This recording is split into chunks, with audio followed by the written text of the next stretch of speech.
Good morning, everyone. Bonjour à tous et à toutes. Algonquin College would like to acknowledge that although everyone is joining in this morning from the comfort of their own space, today's event is taking place on the unceded and unsurrendered territory of the Algonquin people. Traditionally known as the Anishinaabe, Algonquin people are the original inhabitants of the wide expanse of territory along the Ottawa River. Good morning. My name is Claude Brûlé. I'm the president and CEO of Algonquin College. It's my distinct pleasure to be your host for today's virtual Future of Health and Wellness speaker series. So if you're not new, as I've mentioned before in prior events, many of us have had to change the way we do business. And it also applies to how we run events as well. Unfortunately, we're not hosting this event at our on-campus restaurant today, where previously we would have normally have hosted you to a wonderful, delicious breakfast prepared by our students. However, it's important for us to continue to have these conversations around health and wellness, and we're delighted to have you this morning. Just a couple of housekeeping items before we get started, because we've changed the format to a webinar. So that means that you can hear and see us, the panel, but we won't be able to see you. We'll be able to hear you, and I'll get into that in a minute. If you have any general questions or you need technical assistance, feel free to use the chat. Our events team will help you out with any challenge that you might be experiencing. And we also encourage you to use the chat to spark conversations with everyone that's on the platform today. If you have a question for our speaker, there are two ways you can ask your question. You can raise your hand using the raise hand feature in the participant tab, and I will call on you to speak. You will have to unmute yourself, though. Remember that. Or you can type in your question in the Q&A tab, and I will read out your question aloud, and we'll get Rob to answer it. Also, feel free to share the conversation on social media. We have two hashtags here that you can see on your screen. So hashtag ACHLE and hashtag ONHealth. So here we are with a slightly modified format for our virtual Future of Health speaker series. This event continues to be a place to share ideas, spark conversation, and discuss matter of relevance to the future of health and wellness across our community. Before I go further, I'd like to acknowledge the presence of some members of our community who are here today. From government, we have Keith Eagley, Councillor for Ward 9, Knoxdale, Maryvale. Welcome. We have a few members of our Board of Governors, Andre Obansoin, Audrey Lawrence, and Valerie Saya. Thank you for joining us this morning. I would also like to thank our partners at Ottawa Public Health and at Briere for their continued support to bring these engaging and informative events together.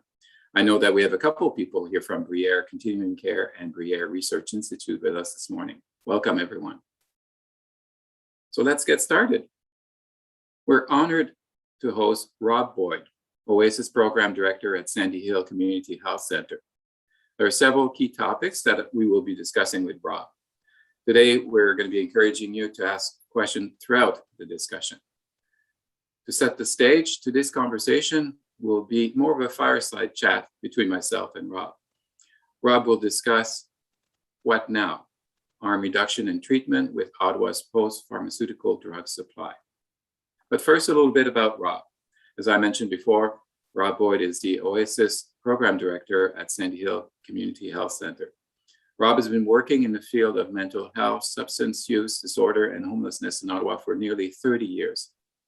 He started at the Salvation Army Youth Shelter in 1990, then moved on to the YWCA to manage their housing program before becoming the Oasis Program Director at the Sandy Hill Community Health Center in 2004. Originally a walk-in medical clinic with a drop-in and limited outreach capacity, Rob and his team at Sandy Hill have expanded services to respond to the changing needs of people who use drugs in Ottawa. So thank you for joining us today, Rob. Thanks for having me. That's wonderful. Beautiful sunny day this morning. I know we've had a fair amount of rain in the last 2 days, so it's nice to we've got sun pouring in here in my office and at your house as well. So it's great. Good for the mood. So let me start with this week. Ottawa Public Health recommended that the federal government decriminalize drug possession. And I know you spoke out in support of that recommendation. Based on your work, why do we need to change our drug laws in Canada? Yeah, there's a growing recognition with individuals and agencies and governments about how really abysmally the drug policies that we've have failed globally.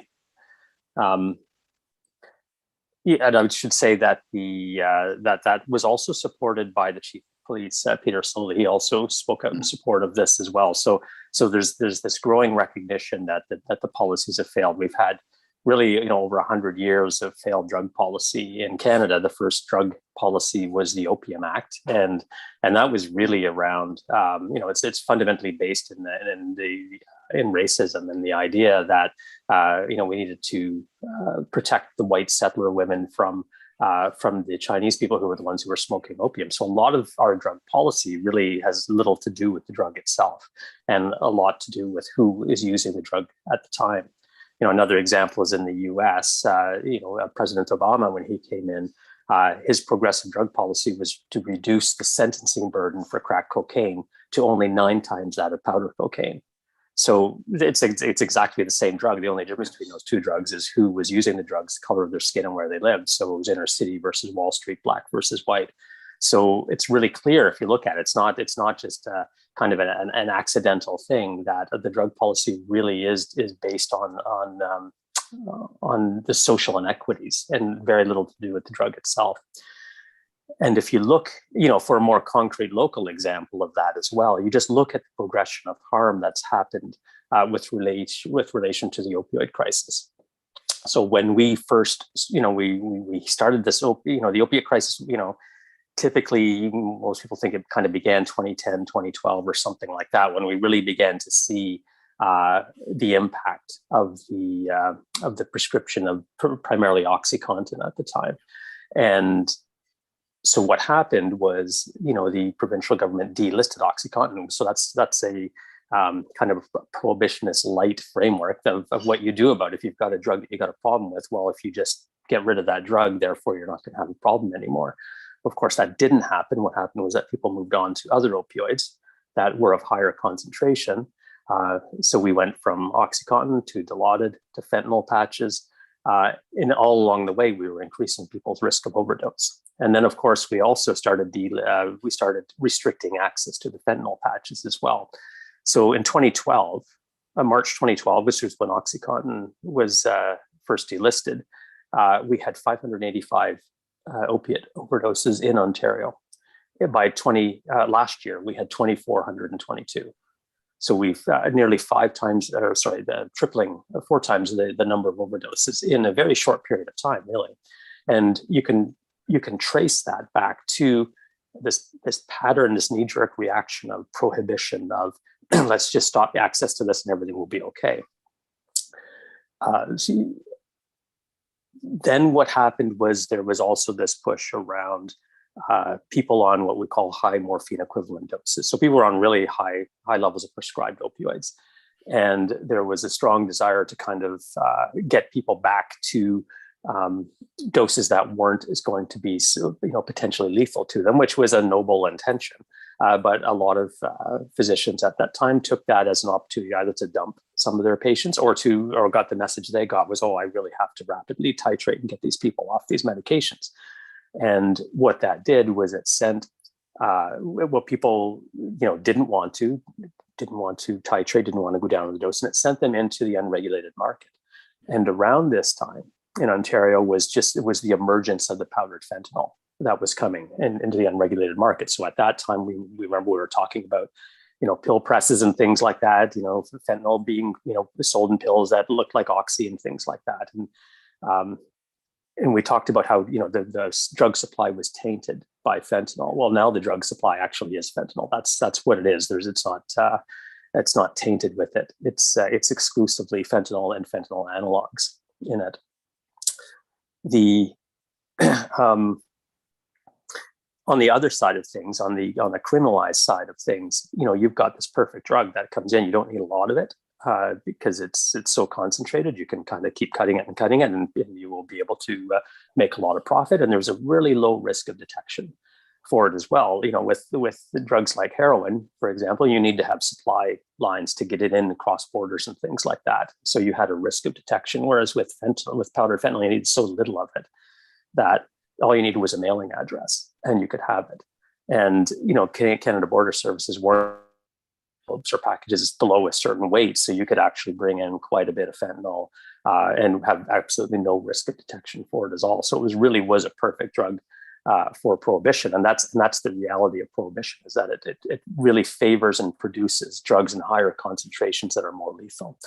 And then if you just look at it in terms of the whole enforcement strategy of supply reduction, drugs are more plentiful, more varied, more available, and cheaper than ever before. So even by its own standards, it's not working.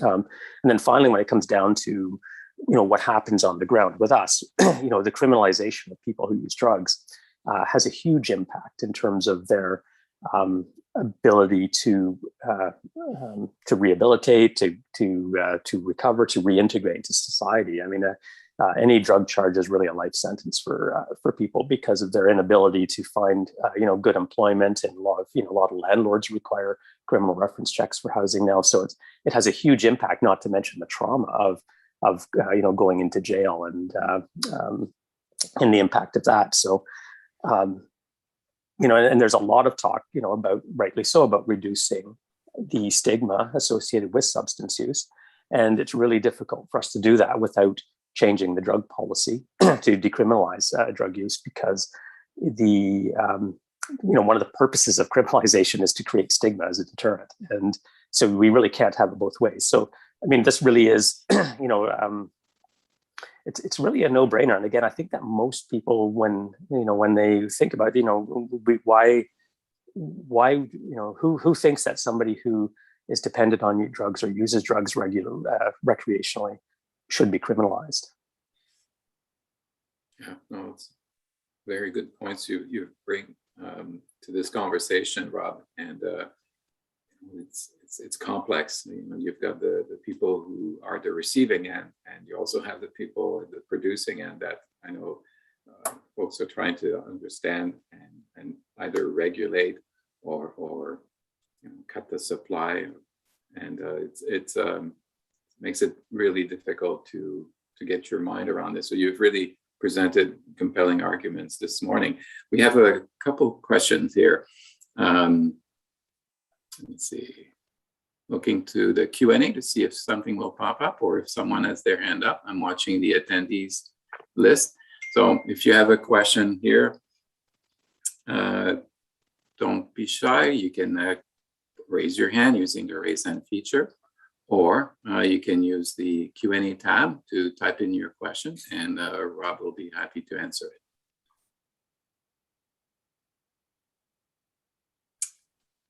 Okay, just waiting a second here. Sometimes people have to think for a minute before they have their question. There is one in the Q&A here around, do I think full legalization would be a benefit in Canada? Yeah, from John. There we go. Yeah, you know what? Definitely. I think that these are the conversations that we need to be having now. I think that we've spent a lot of time talking around the edges of decriminalization and legalization. That's what the debate about supervised consumption sites was around the decriminalization debate. Ultimately, if we want to do something about the opioid crisis and to stop the deaths, decriminalization is not going far enough to do that, and that we really do need to have some honest conversations about the need for legalization and regulation of all substances. So there's a lot of talk right now about the providing people with access to pharmaceutical opioids. So we'll talk about that in a little bit, the safer supply programs. But in general, the idea that, the popular idea, or the leading idea in drug policy reform is to decriminalize drugs, but then provide some kind of a legalized access to opioids. But really, we we have to start talking about all of the drugs. There's no reason why we've decided that some drugs are legal and some aren't. There's no scientific reason. So it really has to do, partly from the racism that I talked about before, but just it was an arbitrary decision that these drugs were going to be in the good categories and those one drugs are going to be in the bad category. Where people kind of get scared, or where I think that we have to be really careful when we're talking about legalization, is that we're also talking about the intelligent regulation of drugs and access to drugs, and that we're not talking about a commercialization model for drugs all the time, because two examples of legalized drugs, or three now: alcohol, tobacco, and cannabis. We haven't done a great job because we've commercialized them, and we've added a profit motive behind them. So there may be other drugs that we may want to do that with, but it's not necessarily going to be all the drugs. Yeah, agreed. Another question from Brittany here. What's the best thing Algonquin College can do to support a reduction of stigma in Canada that could contribute to societal appetite to execute legislation? Well, first of all, I should say that I was really impressed years ago with the umbrella project at Algonquin College. I think that was a great project to reduce stigma and to promote awareness among students across Ontario.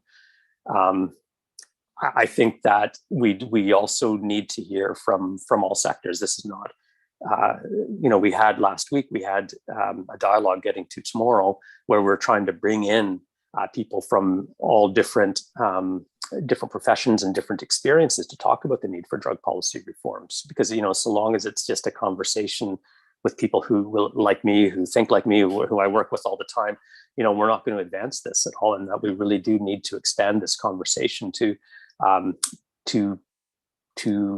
people, to universities, to families, to the people who are not normally part of this conversation, if we really want to see change happen. Yeah, sure. I know we have another question that it will lead into my next question that I had. Perhaps that's a good segue for that next question. Can you orient us, Rob, to what's happening now and speak to the local context and the recent debate around safe injection sites? Yeah, it seems like it's so long ago, but it wasn't. It was really 2016 that we were kind of fully actively engaged in our community consultations and community education and advocacy around supervised consumption here in Ottawa.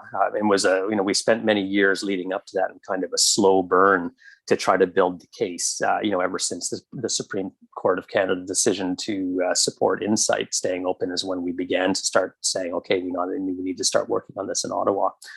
And that was and that was the time when OxyContin was the drug that we were concerned about. So, summer of 2017 is when we had our first appearance of carfentanil in Ottawa. That's when we saw a sudden spike in opiate overdose deaths, and that's when you saw the community take the action in their own hands and set up the tent in Raphael Brunet Park with Overdose Prevention Ottawa. And so there was obviously a flurry of activity.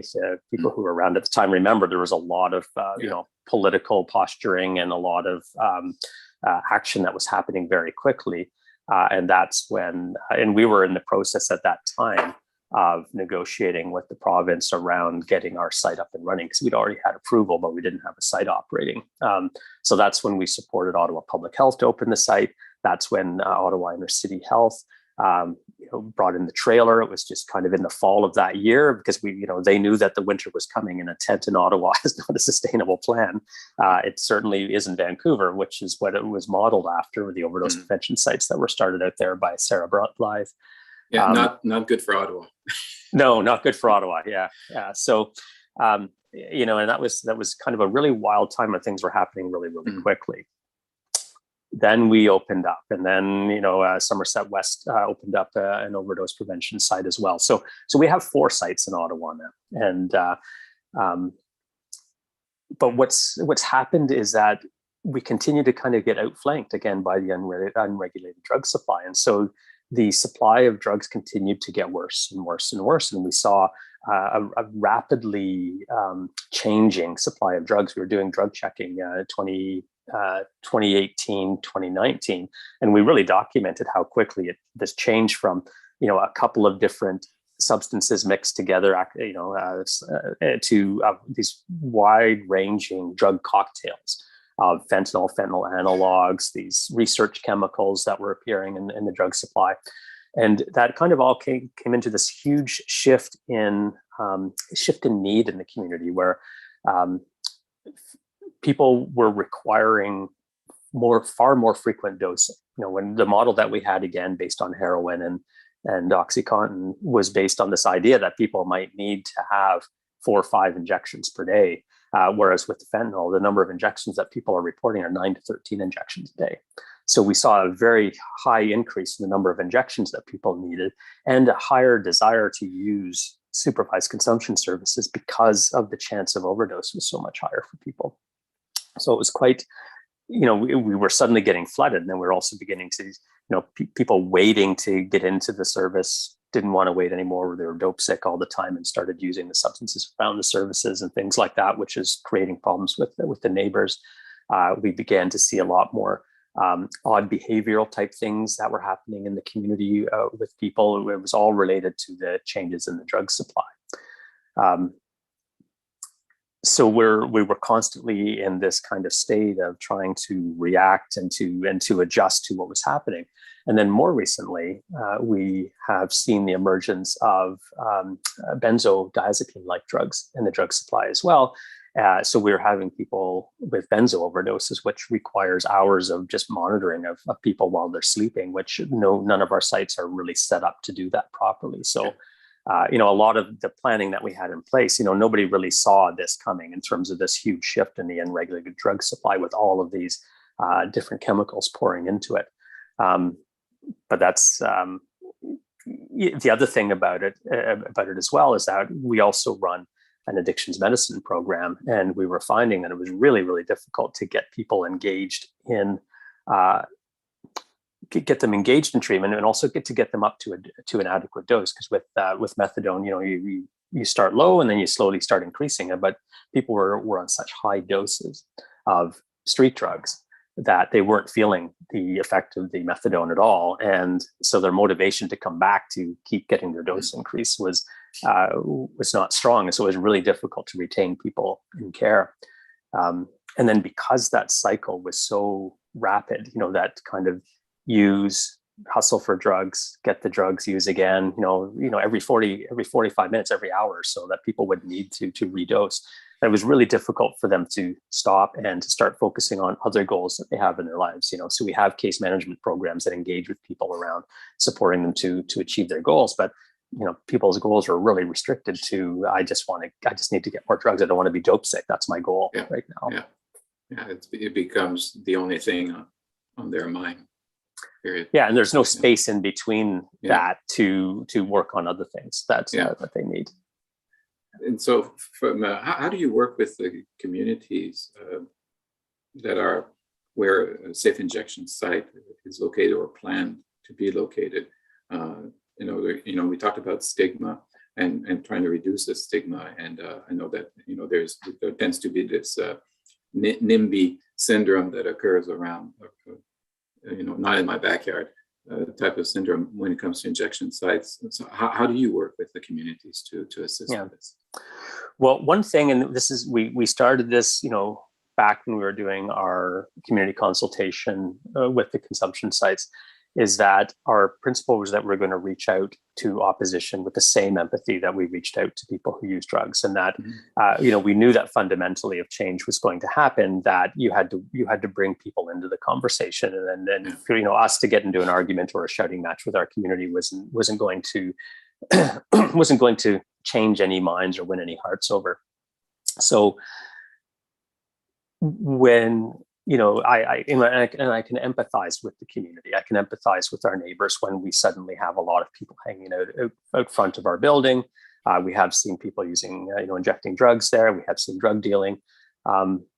What we want to do is we want to say, we're here, we are a responsible agent here. We want to do our part in helping to make this better. We want to work with the people who use drugs around what it is that they're doing to try to change that. We want to look at other things to do. We also have security in our facility. It was one of those things that I would never have thought that I would have agreed to.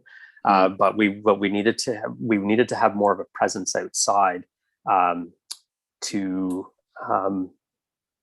show our neighborhood that there's somebody there and a response, again, an agent of ours to be responsible in case things kind of really go south or really go wrong. Right. Yeah. But the other thing we do is we do a bit of information leveling with them. We talk about why it is that things are happening out there, and then generally speaking, most people are also empathetic to that cause. They just don't want to be living with it 24/7. Yeah.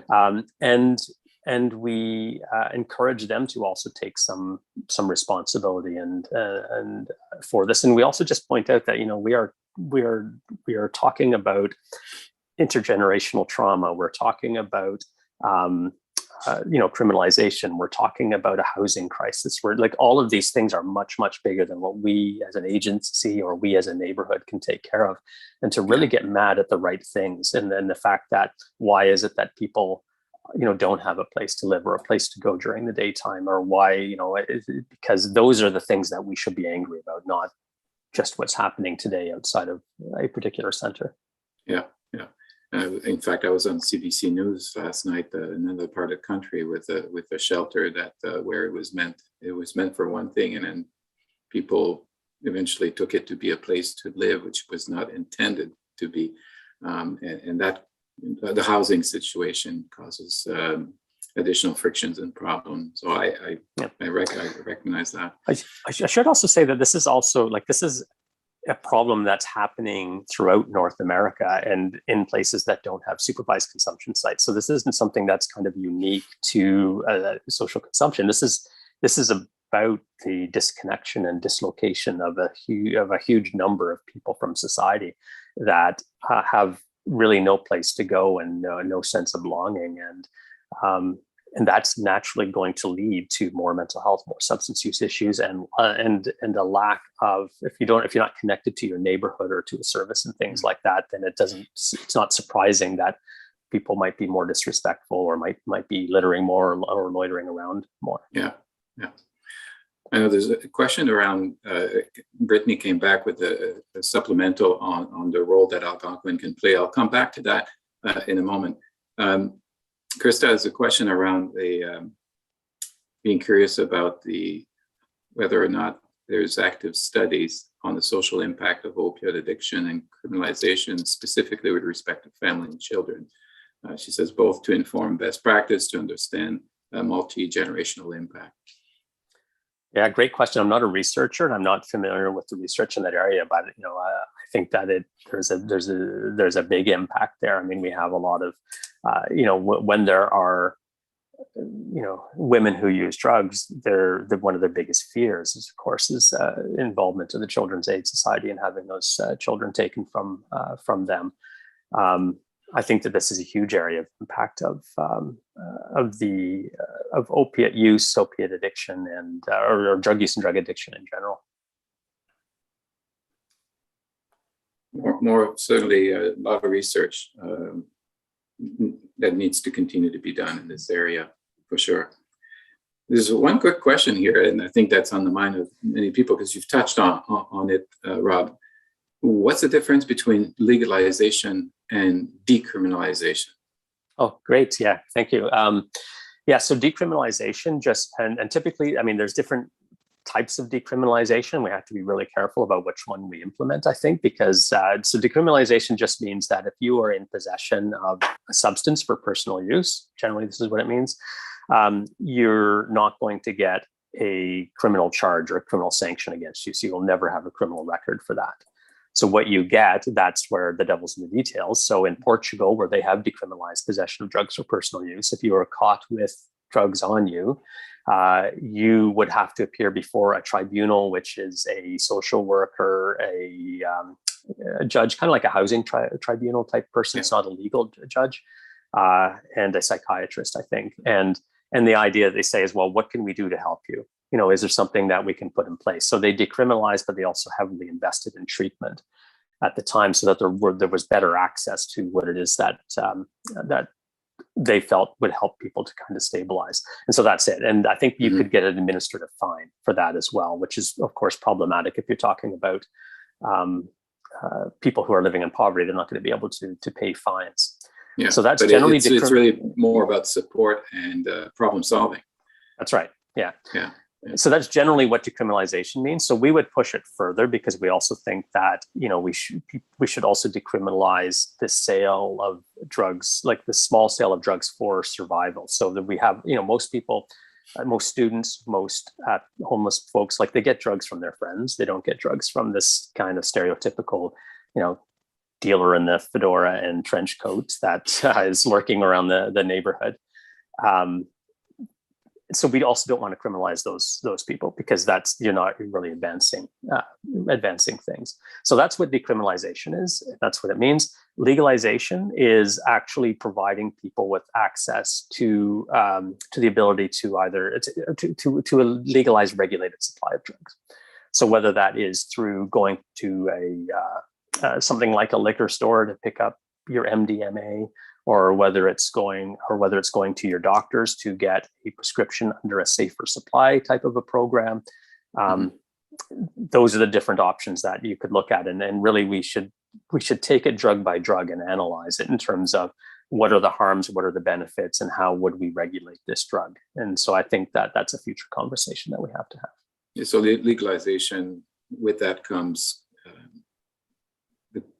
accountability, the regulation, the quality assurance, right? That right now, if it's illegal, you have no idea what you're getting, its quality, and the harm that can come from that, right? Yeah. The other thing that we have to address, if we're going to do this well, is we have to address the fact that regardless of whether it's decriminalized or legalized, we still have poor people who are not going to be able to purchase it. And they're still going to be involved in some criminal activity in order crimes of acquisition, as we call it. So we have to also come up with a framework around restorative justice, or something else that's going to divert people away from the criminal justice system simply because they're poor. Okay. Well, all right. So we've got a couple more questions here. Let's see if there's one that. There's one that. Really, that's about you here. Let's talk a bit about what drove your passion to work in the field of harm reduction. Oh, geez, good question. It feels like it's so long ago. It's, I've always been kind of interested in the things that are just kind of out of the edge. I'm not interested in doing things that are kind of standard day to day. It has to be something that's new and fresh all the time. And that's certainly harm reduction. I mean, it is constantly changing out there. It's also, once you get into it, you first of all, the people are just amazing. The people who use drugs, they're just, really the opposite of the stereotype that people have of them. I've always been overwhelmed and impressed by their willingness to put their faith and trust in people, despite everything that's happened to them in their lives, and how many times they've been let down, that they continue to hope that things will get better, and they continue to trust in someone like me, who they would have no reason to do that. It's overwhelming. And just the resiliency of their spirit, of the horrors that they've been through in their lives, and they still get up every day and hope that today's going to be the day for them. So they're very, very inspiring people to work with. And it's also just, it's frustratingly obvious what needs to be done. And it has been for a long time. And so this has become such a strong core of social justice for me, is that, we really have to liberate people who use drugs from these oppressive drug policies. And, we've been doing it piece by piece. We've decriminalized, 800 square feet in our center, so that people can come in and use their drugs without fear of prosecution. So it's a very it's definitely very difficult but very rewarding work. Indeed, and that rewarding work leads to unlocking potential in people, and that's so great to see. There are more questions. There's one that I want to be able to ask you because of the environment we're currently living in, which is it was the COVID-19 pandemic. We're 18, if not 19 months into it. And I'm curious, as I'm sure many in our audience are as well, that what has been the impact on either the supply chain, the impact on your center, your efforts as a result of the pandemic? What are you seeing? Yeah, in February 2020, I was out in Vancouver touring some of the facilities out there as part of a project, and I'm chatting with somebody there and just saying, how could it possibly get worse, in terms of what was happening with the fentanyl. And then, of course, within a month, it got worse. And it was because it was another public health crisis. So, we were just feeling that we were beginning to hit our stride in terms of we knew, what we were doing, how we were operating this facility within as much ability as you can feel like you're in control of a harm reduction initiative. And then the wheels fell off, and we had to stop, and we had to reinvent everything. We had to try to, under these dual public health crises, to kind of meet both needs of, preventing death from opioids and preventing death from COVID. So it was really an impossible task. Across the city, people have done different things, but we've had to reduce hours, we've had to reduce booths. We've had to obviously screen people coming in and try to enforce a mask guideline for them. And at the same time, the people coming in to use the service, they weren't all that aware of what was going on at the time. It's not like they were, reading the news daily and things like that. And overnight, their world shut down. People who use drugs who are marginalized, they rely a lot on the public spaces in order to function. So libraries were shut down. They couldn't get into supermarkets. There were no public washrooms available downtown for people. The social service system that they relied on was shuttered, really. And there were very few, at least in the first month or so, there were very few services open for people. And so those services that were open were overwhelmed, but at the same time, we couldn't allow everybody in who could be in, because then it would be overcrowding. So we had, again, more people waiting outside, which was, potentially leading to problems with our neighbors. And we had more people using outside. We had more overdoses happening outside. And then inside, our goal was to get people out, was to, come in, go out, just so that we can get the next person in, so that we could keep people alive. And so what happened, the strength of harm reduction is its relational nature, is that it's all about the relationship that we develop with people over time. We weren't able to do that. And the service became more transactional. It's about, again, just getting in and getting out. So that was very difficult. And then, people coming in, talking about the additional trauma that they were experiencing as a result of the COVID-19 measures, and our staff being, quite unable to really cope or manage or refer to anything, or to support them in any meaningful way for it. So it's been a very, very challenging time to do this. And we've seen a significant amount of mental health decompensation in the community as this has dragged on, and people have become more disconnected and the isolation, and everything that has caused. So you're seeing more people turning to harmful drugs in order to cope. Yeah, we know that alcohol and cannabis use are up. So the ones that we are regulating, we know that the sales are up, and so there's no reason to believe that that's not the same with the unregulated market as well. Is that there are more people using the drugs, and that there are also people using the drugs more frequently. Yeah, we have many questions. Our audience today, we have several faculty members, we have students who are listening to you, Rob. So there are a lot of questions that are tied to what we can do at Algonquin College from an education perspective to either educate our students more on this, and what can we do as a community leader to help in your work. Yeah, so I think I think that there are obviously programs within Algonquin that talk about addictions and substance use. I think that this is something that should be on a lot more of the curriculum than there is. I mean, there's lots of services you have, like police foundations and paramedics training and things like that. Like this should be just a core curriculum on so many different courses, because it touches on so many different aspects of professional life for people. So I think that looking to make sure that a kind of an updated curriculum in terms of what's going on that includes things like the need for drug policy reform, or includes things like anti-stigma for substance use, and really provides a good grounding in kind of what treatment and recovery are as well, because there's a lot of misperceptions out there about what needs to be done. We saw the federal conservative government suggest that they would open up 3,000 rehab beds to respond to the opiate crisis. Well, that's actually, frankly, a lethal solution for people, and that's not what we need to have in place to make this work. So there's a lot that there's a lot of kind of general education of the public that needs to happen. I think that the other is influencing kind of those circles that we're influenced in. I mean, we still don't have drug policy reform when it's obvious that it needs to happen, and we've got a government that should be generally favorable to it.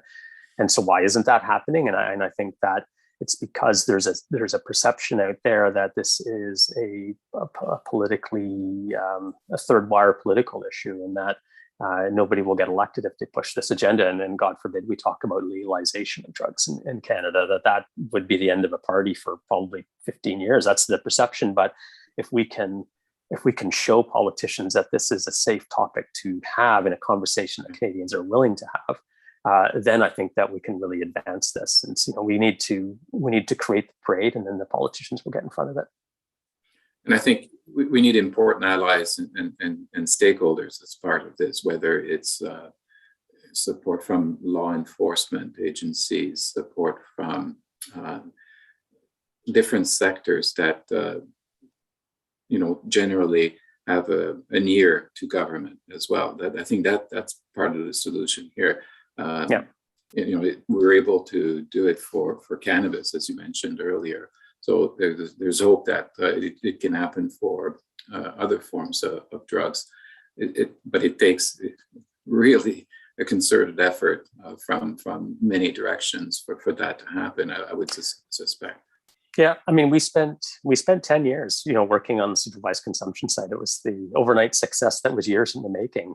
That's how long it takes, and that's what I'm willing to commit to now. I mean, we've got this board of health that has just passed this thing. We've got some momentum going. We had the Getting to Tomorrow dialogues. We've got people who are engaged and want to work on this. If there are people that kind of in the audience, hopefully there'll be opportunities if they want to be engaged in moving this agenda forward. There are going to be opportunities to, say, count me in, and I want to help. Yeah, well, there you go. So, challenge to our audience here who are listening, to be able to participate and help with the general education. I think that's the starting point here, is the education and understanding what's at stake if we're not on top of this. All right, I've got a question here from Mark. He says, right now, part of how our children are taught about what's right and wrong is by understanding what's legal and illegal. How do we talk to our youth about decriminalization? Yeah, so I'm just going to kind of have a look at the question again. Is here.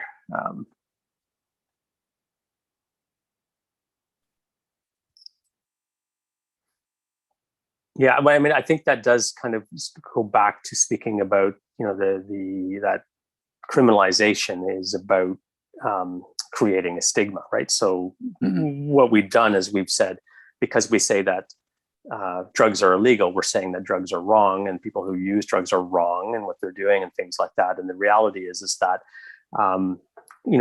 first of all, 80% of Canadians use drugs of one form or another. We like drugs. We like to take drugs, and this is true the universal human experience. It's across cultures and throughout history. We like the way that drugs make us feel. We like the fact that drugs numb us out, and drugs actually help to create connections. with people. That's one of the core functions that they do, is they kind of facilitate that. And so part of what we're doing is like, if I ran into problems with substance use, I'm not likely to be criminalized for that. I'm likely to be, people are going to be sympathetic, and, they're going to support, I'm going to go to treatment, things like that. So really, it's not about drugs or not drugs. It's back again to who's using those drugs and what we think about them. And if it's somebody who's living in poverty, those are the folks who are going to be criminalized for it. So I think moving the conversation away from this is about drugs, or it's about people, it's about human experience, and the inequitable application of drug laws in Canada. Right, wonderful, thank you. I think we have another question that I'd like to ask you, Rob, and it's really to talk about, on an optimistic note here, about tell us about treatment and how your work is integrating with local hospitals and community partners. What are some good success stories there? Yeah. So first of all, I am chronically optimistic. I couldn't do this work if I didn't keep that hope that things can change, and that there are good things that are actually happening.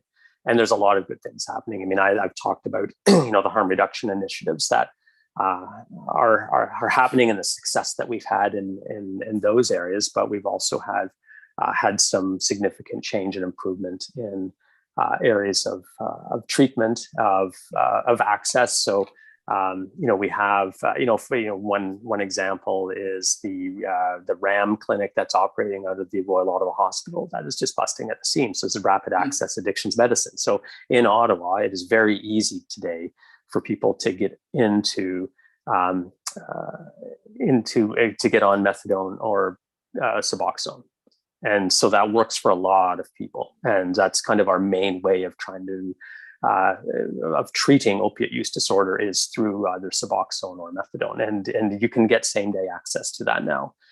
We have the highest per capita, access to naloxone, the overdose reversal drug, through both Ottawa Public Health distribution network and the pharmacy network. So we have really kind of good access to that.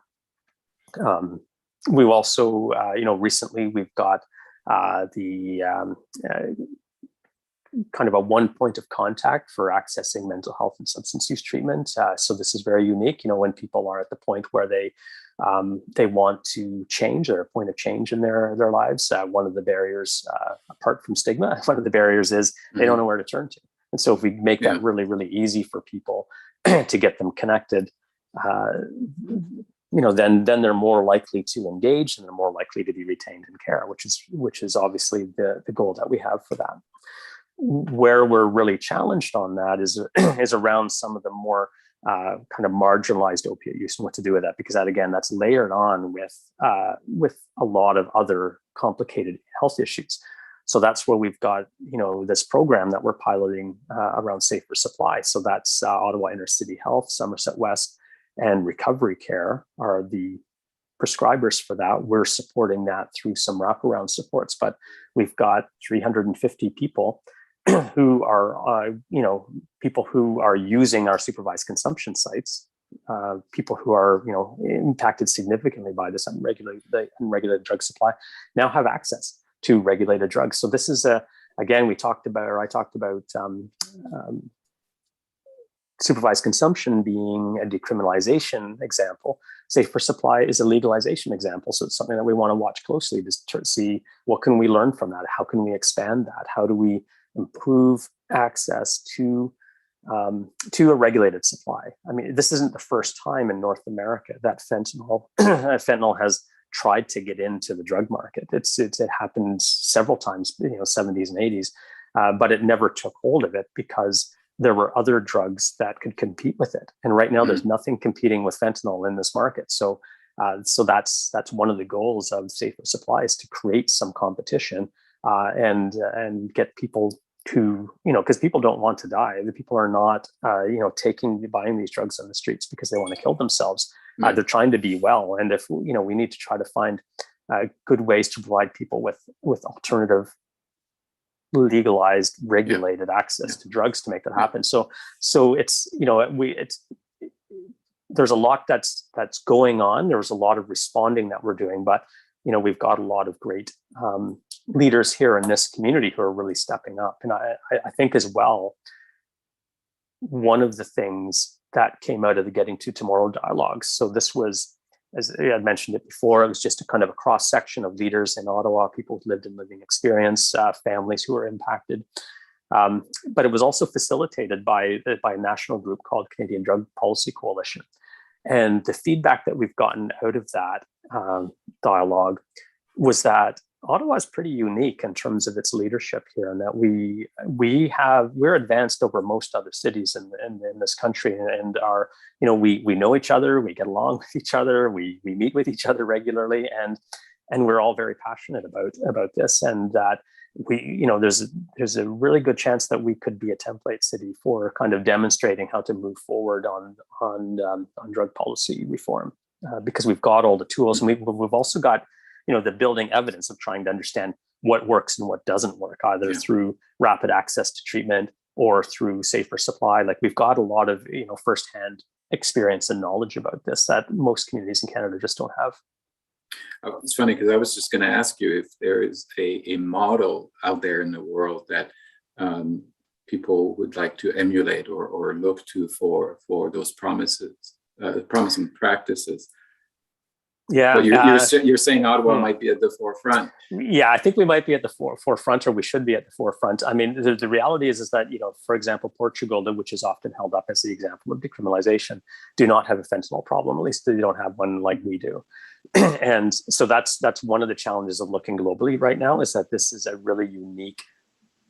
It's not completely unique to North America. Like Estonia, for example, has had a fentanyl problem for decades, but it is so unique. So I think that, unfortunately, we have to build that model ourselves. But if you want an idea of what a public health approach to substance use would look like, you just need to go to the Ottawa Board of Health website and look at the report written by Ottawa Public Health, by the staff there, about a comprehensive mental health and substance use health plan. And because that has a lot of pieces to it there. So I think that's a great framework to start from. Oh, those are great answers. Thank you very much, Rob. Looking at the time here, we're pretty well at our time. I know we probably had a couple more questions folks would have liked to pose to you. Hopefully, they're able to reach out to you. We'll make sure that they have your contact information if you're able to entertain that.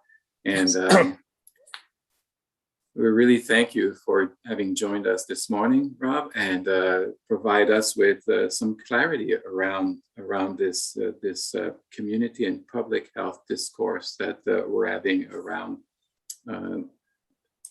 decriminalization, legalization of drugs, and the substance use, substance abuse, and the harm that it causes to individuals, to families, and communities. You've given us really a lot of insights this morning, and thank you for sharing your great knowledge and your passion, because it really comes through.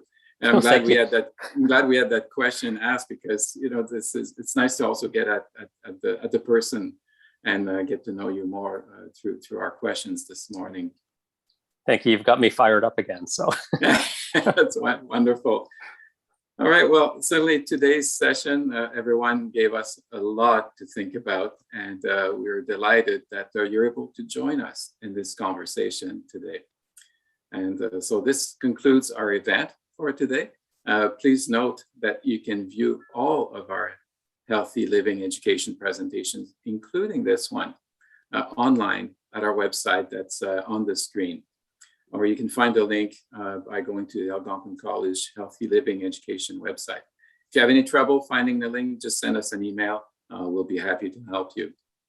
So I would like to thank you, our audience, for starting your day with us. And I look forward to seeing you back soon. We'll advertise our future date and our future speaker shortly.